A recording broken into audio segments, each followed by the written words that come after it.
भोपाल में भ्रष्टाचार निरोधक प्रचार समिति का ठेकेदार प्रकोष्ठ ने मध्य प्रदेश शासन से प्रमुख मांगों को मनवाने के लिए पत्रकार वार्ता का आयोजन किया, जिसमें उन्होंने मध्य प्रदेश शासन से मांग की कि सभी ठेकेदारों का भुगतान समय पर किया जाए।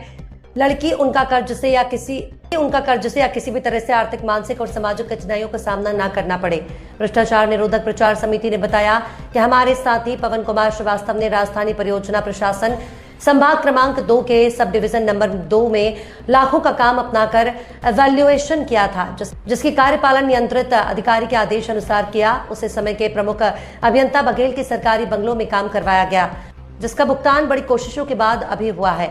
उसमें भी 5 लाख का भुगतान नहीं हो पा रहा है। इसी तरह से विगत वर्षों में देखा गया है कि पूरे मध्य प्रदेश में सैकड़ों ठेकेदार भाइयों ने पूरे परिवार के साथ आत्महत्या करूंगा समाप्त हो गया है, जो कि दंडनीय और निंदनीय है। भ्रष्टाचार निरोधक प्रचार समिति प्रकोष्ठ के सभी सदस्यों ने एक साथ आकर सरकार से मांगी थे।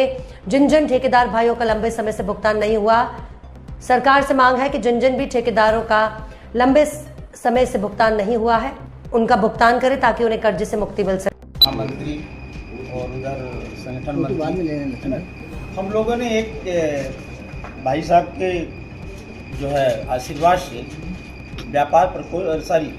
ठेकेदार प्रकोष्ठ का जो निर्माण किया गया है, उसका मुख्य कारण ये है कि रियल में जो है ठेकेदार बंधु काफ़ी परेशान इसलिए हैं कि हम लोग पैसा लगाते हैं, हम लोग लोन लेते हैं, हमारे पास जो है हम लोग अपने बैंक में जो है मॉर्गेज करते हैं प्रॉपर्टी, और मॉर्गेज करके हम लोन लेकर के कार्य करते हैं। और यदि समय से भुगतान न हो तो ये बताइए कि आदमी की क्या स्थिति होगी। आज उसी के संबंध में एक प्रेस वार्ता जो है बुलाई गई है, जिसमें मिश्रा भाई साहब ने बता दिया है आपको कि हमारे जो साथी थे पवन कुमार श्रीवास्तव जी, उनके साथ क्या क्या हुआ। इसके साथ ही आप ये देखिए कि विगत वर्षों में बहुत सारे ऐसे ठेकेदार हैं जिन्होंने आत्महत्या कर ली। आप लोगों के नॉलेज में आया होगा कि बहुत सारे ठेकेदारों ने पेमेंट न होने की वजह से आत्महत्या कर ली। क्या ये सही है? एक व्यक्ति पैसा भी लगाता है, आपके जो है विभागों के विकास कार्य भी करता है, और उसके बाद पेमेंट न होने के बाद वो आत्महत्या भी कर लेता है। आप लोग बताइए क्या सही है ये? तो इसकी रोक होनी चाहिए कि नहीं होनी चाहिए? ये उसी के लिए गठन किया गया है।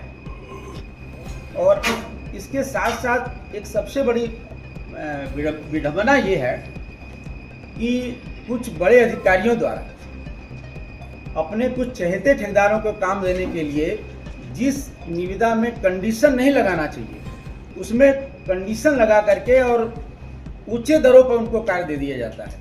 ये भी गलत है। कोई बिलों में काम करता है, कोई चहेता जो है ऊंचे उस पर काम करता है, और उसका आज भुगतान आता है, बिल आता है और आज ही भुगतान भी कर दिया जाता है। सर, आप क्या चाहते हो इस पूरे मामले में? हम चाहते हैं, हमारा ये कथन ये है कि जो भी ठेकेदार काम कर रहे हैं उनका जो भी भुगतान हो, जैसे जैसे भुगतान जो है विभाग में आया है उसी क्रम में भुगतान किया जाए। और दूसरा, मैं कार्यपालन यंत्री महोदय लोगों से ये निवेदन करना चाहता हूँ, और विभाग के जो बड़े अफसर हैं उनसे भी निवेदन करना चाहता हूँ कि वो भुगतान में इंटरफेरेंस न करें। जिन भी हमारे ठेकेदार भाइयों का, चाहे छोटे ठेकेदार भाई हों चाहे बड़े ठेकेदार भाई हों, जिन क्रम में जो है बिलिंग आई हुई है उसी क्रम में भुगतान करें। अब किसी का 3 साल से भुगतान पड़ा हुआ है, तो आज काम करके आता है, भुगतान लेके चला जाता है। ये क्या सिस्टम है? क्या इसी तरह से इतने बड़े स्तंभ को होने? सर, आप चाहते सर नाम बता दीजिए। सुधार होना चाहिए। दूसरा, एक चीज़ और बात कहूँगा, सरकार क्या करती है, एडिशनल परफॉर्मेंस सिक्योरिटी लगा देती है। कोई ठेकेदार बिलों कार्य करता है तो उसमें एडिशनल परफॉर्मेंस सिक्योरिटी लगाई जाती है। वो इसलिए लगाई जाती है कि ठेकेदार कार्य गलत करेगा तो रात-सात कर ली जाती है। थोड़ा हमको सरकार ये बताए कि किन की एडिशनल परफॉर्मेंस सिक्योरिटी रात-सात की गई है। दूसरा, देखिए इसके नुकसान क्या है। जब आप एडिशनल परफॉर्मेंस सिक्योरिटी जमा कराते हैं तो एक ठेकेदार का फंड जो है वो एफडी के रूप में बैंक के पास जमा हो जाता है। करोड़ों रुपया जमा है, करोड़ों रुपया। यदि ये न जमा किया जाए तो करोड़ों रुपया से ठेकेदार और विकास के कार्य करेगा, दूसरे विभागों में भी टेंडर लेगा, कार्य करेगा, तो जब कार्य करेगा, ज़्यादा अधिक कार्य लेकर करेगा, तो हमारे मजदूर भाइयों को, जो वर्कर्स हैं, उनको कार्य मिलेगा, बेरोजगारी की समस्या भी उससे दूर होगी। मतलब वो समस्या को भी बनाए रख रहे हैं अधिकारी लोग, ये भी हटाया जाए। इस पे जो है हम उच्च अधिकारियों से, मंत्री महोदय से हम जो है निवेदन करेंगे कि ये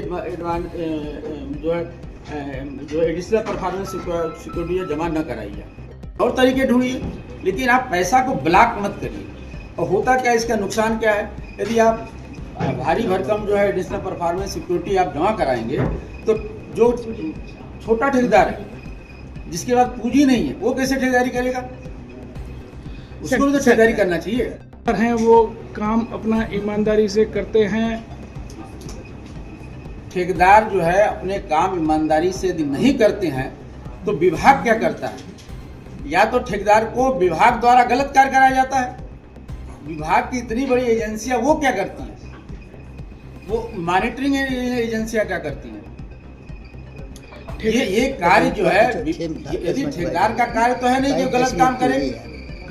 यदि कोई, नाम शिव प्रताप सिंह है,